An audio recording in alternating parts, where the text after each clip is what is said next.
saka daw sabi ni Ome, di ba, Ome ko? Oo. Pumasa. Okay, ayos. Maraming salamat sa lahat ng mga pamilya. Kayo madala ng mga komento sa online world at bukas asahan nyo na babasahin po namin ulit yan. Okay? Dahil nga bata pa si Kisses kumpara dun sa ibang mga housemates, wala pa talaga siyang masyadong hugot pagdating sa love and relationships. Kaya naman parang paghandaan ng kanilang mga kilig scenes, nagtanong-tanong muna siya sa kanyang mga ate sa loob ng bahay. Alamin nga natin ang nakuhang love advice ni Kisses. Hopeless romantic. What's the meaning? What's love? Ilang beses ka na bembang, kahit ilang beses sinasabi ng mundo, it's hopeless. Walang totoong love. Hindi yan totoo. Tayo, kahit anong mangyari sa atin, we will believe in love. Isn't that hopeful romantic? Sana. Pero hopeless romantic is, wala pa rin akong asawa, pero I still believe. No, hopeless, it's they use hopeless because, like, you can't be cured. Yung mga tao pala na-love tapos hindi successful. Tawag sa kanila hopeless romantic, hindi. Well, when you believe in love talaga, kahit na nasaktan ka na, yun ang hopeless romantic. May mga tao that can't stop thinking about love kahit may mga ibang dapat gawin. Hopeless romantic. When you love love. I think I love love. I love love. Ang love ba? Swerte-swerte, hindi. Yep.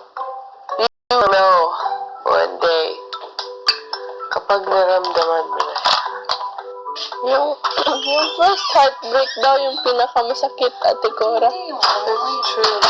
Ate Elise, mag-break kayo ng boyfriend mo. Gaano katagal ulit bago kayo na-love ulit?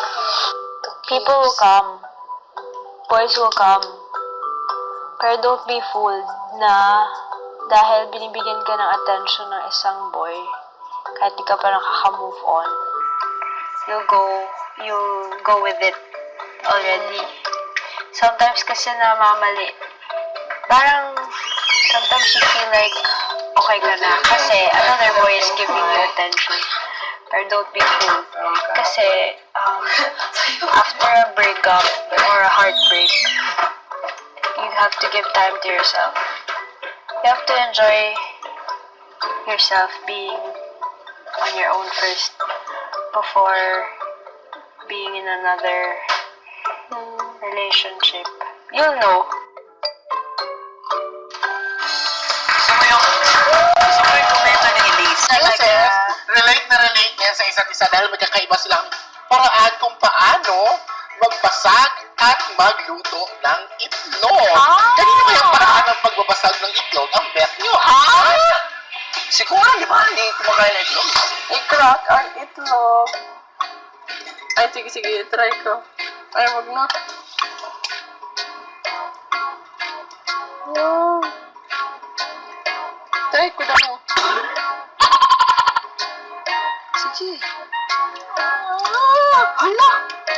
Ate man! Kaya na! Ay! Sabi ni Kuya Ome.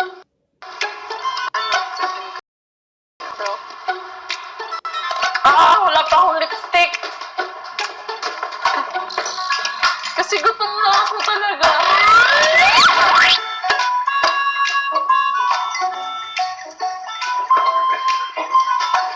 French toast.